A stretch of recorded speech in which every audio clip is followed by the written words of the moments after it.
Hello everyone, welcome to विश्वास classes. हम लोग इन्फ्लेशन की बात कर रहे थे पिछले वीडियो में और यहाँ पे हम इन्फ्लेशन का सेकंड पार्ट लेकर आए हैं, जिसमें हमारे सिलेबस के जो भी बचे हुए टॉपिक्स हैं वो हम लोग कवर करेंगे। ज़्यादा बड़ा वीडियो नहीं होगा और इस वीडियो के साथ में आपके फाइनेंस का सिलेबस कंप्लीट हो जाएगा। फिर सिर्फ 2 टॉपिक्स रह जाएंगे जिनको हम लोगों को करंट अफेयर्स का पार्ट बना के साथ-साथ करते चलना है। बात करते हैं आगे कॉन्सिक्वेंसेस ऑफ इन्फ्लेशन की, इन्फ्लेशन के कॉन्सिक्वेंसेस क्या हैं? सबसे पहले इन्फ्लेशन के पॉजिटिव कॉन्सिक्वेंसेस देखते हैं। पॉजिटिव कॉन्सिक्वेंसेस के अंदर क्या है कि अगर मॉडरेट लेवल ऑफ इन्फ्लेशन हमारा होता है तो वो बेनिफिशियल होता है, क्योंकि इसमें कंजम्पशन भी बढ़ेगा, इन्वेस्टमेंट भी बढ़ेगा और लोग मनी होल्ड नहीं करते हैं। इसमें क्या होगा, जो रियल बर्डन है डेट का वो कम हो जाएगा। क्यों? क्योंकि जो बोरोवर रीपे करेंगे लोन के, वो उससे करेंगे जिसकी लोअर परचेसिंग पावर है। ओके। मॉडरेट इन्फ्लेशन के अंदर क्या होता है? Moderation inflation can stimulate production by increasing business profit. Moderate inflation can stimulate production by increasing business profits and encouraging firms to expand operations. ये राइजिंग डिमांड के साथ, employment के साथ और ओवरऑल इकोनॉमिक ग्रोथ के साथ लिंक किया जाता है, जो पॉजिटिव इन्फ्लेशन है। इन्फ्लेशन अगर हमने कंट्रोल किया हुआ है तो it provides flexibility to wages and prices, allowing the economy to adjust to changes in demand and supply. Central banks often aim for moderate inflation target because it balances price stability with economic growth objective, जैसे कि RBI की monetary policy कि हमारा moderate inflation targeting हमने की हुई है। Negative consequences भी हैं इन्फ्लेशन के। क्या? कि मनी की परचेजिंग पावर को कम कर देता है। मतलब कंज्यूमर अब पहले के मुकाबले कम गुड्स ले पाएंगे सेम अमाउंट ऑफ मनी में, जो हमने बिल्कुल शुरू में डिस्कस करा था। जो फिक्स इनकम ग्रुप्स है, जैसे पेंशनर्स हो गए, सैलरीड एम्प्लॉयज हो गए या स्मॉल सेवर्स हो गए, वो ज़्यादा सफ़र करते हैं, क्योंकि सैलरी उतनी जल्दी जल्दी नहीं बढ़ती जितनी जल्दी जल्दी इन्फ्लेशन बढ़ रहा है। High inflation creates uncertainty about future prices, which discourages long term savings and investment decisions. अब इससे क्या होगा, जो रियल वैल्यू फाइनेंशियल एसेट्स की, जैसे सेविंग डिपॉजिट्स की या बॉन्ड्स की, वो भी रिड्यूस होने लग जाएगी। ठीक है। आपको सेविंग्स पे state bank of India 2.7% rate of interest देता है। आपने पैसा अगर बैंक में रखा हुआ है, बट इन्फ्लेशन आपका 6% के आसपास चल रहा है, तो वो कोई तुक ही नहीं रह पाई। आपका पैसा उतना ज्यादा नहीं बढ़ा जितना ज्यादा इन्फ्लेशन बढ़ा। Inflation may lead to redistribution of income and wealth, often benefiting borrowers and harming lenders. It can encourage speculative activities. Speculating भी हमने देखा था कि स्पेकुलेट करते हैं, जिसकी वजह से लोग होल्ड करते हैं। ज़्यादा होल्ड कर लेंगे तो ब्लैक मार्केटिंग बढ़ेगी, स्पेशली जब ये एक्सपेक्टेड है कि फ्यूचर में प्राइस राइज होएगा। High and unstable inflation may reduce internal competitiveness by increasing the cost of domestic good relative to foreign product. और इन्फ्लेशन अगर लगातार चलता रहा तो इंटरेस्ट रेट हमारे बढ़ेंगे, जिससे हमारी कॉस्ट ऑफ बोरोइंग बढ़ेगी बिजनेसेस के लिए और हाउस होल्ड्स के लिए। और इसके साथ-साथ सोशल और इकोनॉमिक अनरेस्ट भी हो सकता है अगर कॉस्ट ऑफ लिविंग बढ़ने लग जाएगी तो। अब इन्फ्लेशन कंट्रोल कैसे करना है? सबसे पहला हमारा मॉनेटरी पॉलिसी मेजर्स है। मॉनेटरी पॉलिसी मेजर्स हमारे इंडिया के केस में रिजर्व बैंक करता है, ओवरऑल हर कंट्री के लिए उसका सेंट्रल बैंक करता है मॉनेटरी पॉलिसी के थ्रू। जब इन्फ्लेशन बढ़ेगा तो सेंट्रल बैंक जो है अपनी मॉनेटरी पॉलिसी को टाइट कर देंगे ताकि एक्सेस डिमांड को रिड्यूस किया जा सके। वो कैसे करेंगे? मॉनेटरी पॉलिसी में क्या क्या कंपोनेंट्स होते हैं, आरबीआई कैसे इन्फ्लेशन को अफेक्ट करता है, टारगेट करता है, वो सब कुछ जो एक आरबीआई का वीडियो है सेशन 2 मेरा फाइनेंस की प्लेलिस्ट का, उसके थ्रू आप ज़्यादा बेटर वे में समझ पाएंगे। वो चीज़ मैं यहाँ नहीं कराऊंगा। फिर फिस्कल पॉलिसी होती है कि फिस्कल पॉलिसी में जो गवर्नमेंट के क्या होते हैं। गवर्नमेंट फिस्कल पॉलिसी में क्या करती है, गवर्नमेंट के एक्सपेंडिचर को, टैक्सेशन को और बोरोइंग को, ठीक है, उसकी हेल्प से देखा जाता है कि हम इन्फ्लेशन को कैसे कंट्रोल करते हैं। हो सकता है कि गवर्नमेंट कुछ जगह नॉन एसेंशियल पब्लिक एक्सपेंडिचर बंद कर दे, जिससे कि overall demand in the economy कम होने लग जाएगी। या फिर गवर्नमेंट कुछ चीज़ों पर टैक्सेस बढ़ा दे, स्पेशली इनडायरेक्ट टैक्सेस बढ़ा दे लग्जरी गुड्स पे, ताकि उनका एक्सेसिव कंजम्पशन बंद हो जाए। हायर टैक्स रहेंगे तो it reduce disposable income and help in controlling demand pull inflation. ठीक है, तो हायर टैक्सेस किसको कंट्रोल करते हैं? डिमांड पुल इन्फ्लेशन को। आपके पास एग्जाम में ऑप्शन आ जाएगा कि हायर टैक्सेस का क्या क्या बेनिफिट है, जिसका सही ऑप्शन क्या होगा? Controls demand pull inflation. Government may also aim to reduce the fiscal deficit, as excessive deficit financing can increase money supply. ठीक है, अगर डेफिसिट फाइनेंसिंग हमारी एक्सेसिव में रहेगी तो मनी सप्लाई हमारी बढ़ती चली जाएगी और फ्यूल इन्फ्लेशन भी हमारा बढ़ेगा। रैशनलाइजिंग और रिडक्शन ऑफ सब्सिडीज, ये भी एक चीज होती है। सब्सिडीज कम कर देंगे तो लोगों को अपने पास से पैसा लगाना पड़ेगा, लोगों के पास में जो फ्री मनी है खर्चने का वो हमारा कम हो जाएगा। Government may also impose essential commodities to increase the supply and reduce domestic price pressure. किसी चीज़ का अगर इंडिया में with in India demand supply gap की वजह से प्राइसेस बढ़ रहे हैं, तो वो सामान फिर बाहर से मंगवाया जा सकता है, तो वो गवर्नमेंट देखेगी उनके इंपोर्ट बढ़ाने का काम। फिर गवर्नमेंट इसके अलावा पीडीएस लेकर आई थी, पब्लिक डिस्ट्रीब्यूशन सिस्टम या फिर टारगेटेड सब्सिडीज, जो कि vulnerable section of the society को राइजिंग प्राइसेस से बचाता है। आगे आता है फिर इसमें सप्लाई साइड के क्या मेजर्स लिए हैं। सप्लाई साइड में क्या होता है कि गवर्नमेंट प्रोडक्शन और availability of goods and services को बढ़ाती है ताकि वहां पे इन्फ्लेशनरी प्रेशर ना बने। एग्रीकल्चर प्रोडक्टिविटी बढ़ाएगी, उसके लिए क्या करेगी, better quality seeds, technology, better irrigation, जिसके लिए जैसे आईसीएआर है जो सीड्स पे टेक्नोलॉजी पे काम करता है, जिससे फूड इन्फ्लेशन कंट्रोल में रहे। फिर स्टोरेज सिस्टम अच्छा करना, ट्रांसपोर्टेशन अच्छा करना, लॉजिस्टिक्स अच्छा देना, ताकि वेस्टेज हटे, वेस्टेज कम हो पाए, और जो सप्लाई है सप्लाई अच्छी से बनी रहे। फिर कुछ जगह जो प्रोडक्शन में बॉटल नेक्स है उन्हें हटाना, शॉर्टेजेस ऑफ रॉ मटेरियल को एड्रेस करना, इलेक्ट्रिसिटी और इंफ्रा गैप्स को बिल्ड करना, ताकि आउटपुट हमारा बढ़े। आउटपुट बढ़ेगा तो सप्लाई साइड हमारी स्ट्रांग रहेगी। Encouraging domestic production and reducing dependencies on imports, ये भी हमारे लॉन्ग रन में प्राइस को स्टेबलाइज कर सकता है। गवर्नमेंट में release buffer stocks of food grain, FCI के पास, फूड कॉर्पोरेशन ऑफ इंडिया के पास most of the time buffer storage रहती है, गवर्नमेंट उसे रिलीज कर सकती है ताकि मार्केट में अनाज की कमी ना पड़े। अनाज की कमी नहीं होगी तो फूड इन्फ्लेशन नहीं होगा। जो इम्पोर्ट ड्यूटीज हैं एसेंशियल गुड्स की, उनको कम कर सकती है ताकि उनकी मार्केट वैल्यू, जो मार्केट की प्राइस है वो प्राइस उनके लिए कम हो पाए। ये हमारे सप्लाई साइड मेजर्स है। वेज और प्राइस कंट्रोल ये एक एडमिनिस्ट्रेटिव मेजर होता है। गवर्नमेंट में impose direct control on wages and prices in extreme inflationary situation. Financial emergency का भी ये पार्ट हो सकता है जो हमारे कॉन्स्टिट्यूशन में है।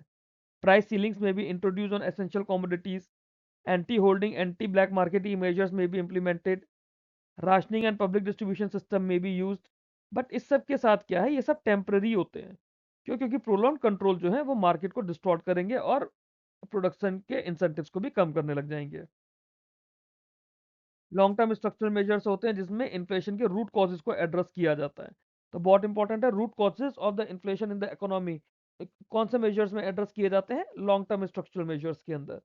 ठीक है, इसमें इंफ्रास्ट्रक्चर कंडीशंस को हम लोग बेटर कर रहे हैं, जैसे रोड्स हो गई, पोर्ट्स हो गई, पावर सप्लाई हो गई, ताकि प्रोडक्शन कॉस्ट और ट्रांसपोर्टेशन कॉस्ट कम हो जाए। फिर जो मार्केट कंपटीशन है उसको एनहेंस किया जाता है ताकि प्राइस चेक रहे और मोनोपोलिस्टिक मार्केटिंग बंद हो जाए। फिर टेक्निकल इनोवेशन को प्रमोट करना है ताकि उसकी हेल्प से प्रोडक्शन कॉस्ट और प्रोडक्टिविटी दोनों ही बैलेंस में रहे। फाइनेंशियल मार्केट को स्ट्रेंथन करना है ताकि रिसोर्सेज का एफिशिएंट एलोकेशन हो पाए और इफेक्टिव कोऑर्डिनेशन रहे मॉनेटरी और फिस्कल पॉलिसीज के बीच में। अब इन्फ्लेशन के साथ में ग्रोथ को बैलेंस करना है मॉनेटरी और फिस्कल पॉलिसीज के थ्रू। तो इन्फ्लेशन एंड इकोनॉमिक ग्रोथ ये closely related macro economic objective से हमने समझा ही था, और पॉलिसी मेकर्स को काम है कि इन दोनों के बीच में बैलेंस बना के रखना। इकोनॉमिक ग्रोथ के लिए एडुकेट डिमांड, इन्वेस्टमेंट और क्रेडिट एक्सपेंशन चाहिए, बट एक्सेसिव डिमांड जो है उससे हमारा इन्फ्लेशन बढ़ेगा। बहुत कम इन्फ्लेशन है या डिफ्लेशन है वो वीक डिमांड बढ़ाएगा, वीक डिमांड होगा, रिड्यूस प्रोटेक्शन रहेगा और स्लो इकोनॉमिक ग्रोथ रहेगी।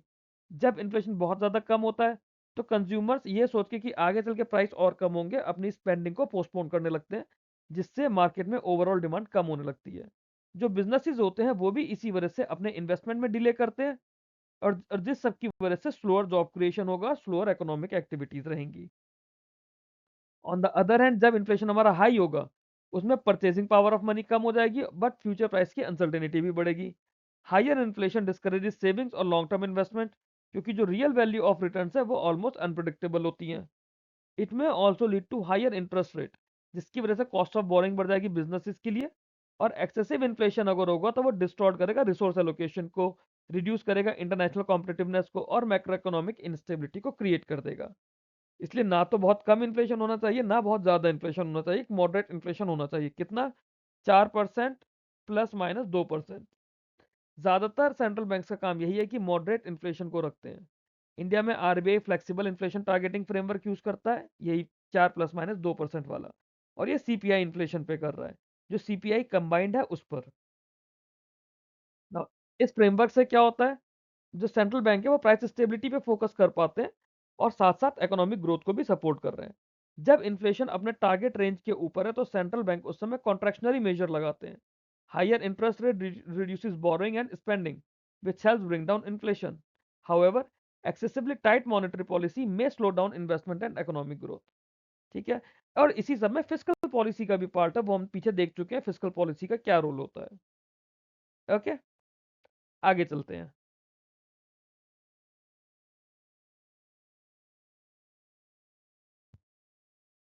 अब बात आती है जो हमारा नया सीपीआई है 2024 और जो पुराना सीपीआई है 2012, उसके बीच में क्या फ़र्क है? ठीक है? इसको समझने की कोशिश करते हैं। तो जो कंज़्यूमर प्राइस इंडेक्स है हमारा, ठीक है? वो हमारा बेस ईयर कितना हो गया 2024, जिसकी वैल्यू 100 है। कब से? जनवरी 2026 के डेटा से। जो भी डेटा आपसे मॉस्पी रिलीज़ करेगा, ठीक है? वो हमारा 24 के हिसाब से करेगा। प्रीवियस क्या था हमारा 2012 का था 100, जो कि हम 2015 से यूज़ कर रहे थे। अब जो नया वाला डेटा है ना, ये household consumption expenditure survey SCES 2023-24 के डेटा के ऊपर बेस्ड है। ठीक है? इसकी हेल्प से हमने वेट्स को अपलोड करा है, जो हमारे कंजम्पशन पैटर्न में शिफ्ट है उसको लिया है, जैसे कि राइजिंग इनकम की वजह से जो शिफ्ट्स आया, अर्बनाइजेशन या डिजिटलाइजेशन की वजह से आया, है ना? और greater spending on services and non food items की हेल्प से आया। तो हाउस होल्ड कंजम्पशन एक्सपेंडिचर सर्वे हमारा बेस है 2024 वाले प्राइसेस के लिए। अब इसमें हमारे क्या-क्या स्ट्रक्चरल या मेथोडोलॉजिकल चेंज आए हैं। सबसे पहली चीज़, इसने सीओआई सीओपी 2018 को अडॉप्ट किया है, जो हमारा 2024 वाला सीपीआई है। ये क्या है COICOP 2018? Classification of individual consumption according to purpose 2018 version, ठीक है? एक इंटरनेशनल रेफरेंस क्लासिफिकेशन है, जैसे यूनाइटेड नेशंस के wing United Nations Statistical Commission ने मार्च 2018 में डेवलप किया था और एंडोर्स किया था। अब इंडिया में कि इसके अंदर क्या होगा, 12 डिवीजन होंगे और 6 ग्रुप्स होंगे उसके। आइटम बास्केट जो है 299 से बढ़ के 358 हो गए। इसमें गुड्स की वैल्यू 259 से बढ़ के 314 हुई है और सर्विसेज की वैल्यू 40 से बढ़ के 50 हुई है। नए इसके अंदर क्या-क्या ऐड हो गए, रूरल हाउसिंग का इम्प्यूटेड रेंट, ओटीटी और स्ट्रीमिंग सर्विसेज जैसे ऑनलाइन मीडिया प्रोवाइडर से आपका नेटफ्लिक्स हो गया, प्राइम वीडियो हो गया, वैल्यू एडेड डेयरी प्रोडक्ट, बारलैंड products, pen drives, external hard disk, attendants, babysitters, exercise equipments, e-commerce purchases और अदर्स में जैसे एयर प्योरीफायर, हैंड सैनिटाइजर और इंटरनेशनल एयरफेयर्स आ गए। ये सब चीज़ें अब आपके सीपीआई का पार्ट बन गई हैं। ठीक है? फिर मैं कुछ चीज़ों को हटाया भी है, जैसे वीसीआर, वीसीडी, डीवीडी प्लेयर्स और हायरिंग चार्जेस, ये अब ऑब्सोलीट हो गए हैं या फिर आउटडेट हो गए हैं, अब इतना ज़्यादा यूज़ ही नहीं होते हैं। रेडियो या टैप रिकॉर्डर हो गया, सेकंड हैंड क्लोथ्स हो गए, सीडी, डीवीडी कैसेट्स हो गई, रोप हो गई, लाइब्रेरी चार्जेस हो गए या फिर घोड़ा गाड़ी का फेयर हो गया। अब क्योंकि चीज़ें यूज़ नहीं होती, आउटडेटेड या ऑब्सोलीट हो गई हैं, इन्हें लिस्ट से रिमूव कर दिया गया है। फिर प्राइस कलेक्शन का एक्सपेंशन है, जो रूरल मार्केट है वो 1181 से बढ़ के 1465 हो गया और अर्बन मार्केट 1114 से बढ़ के 1395 हो गया।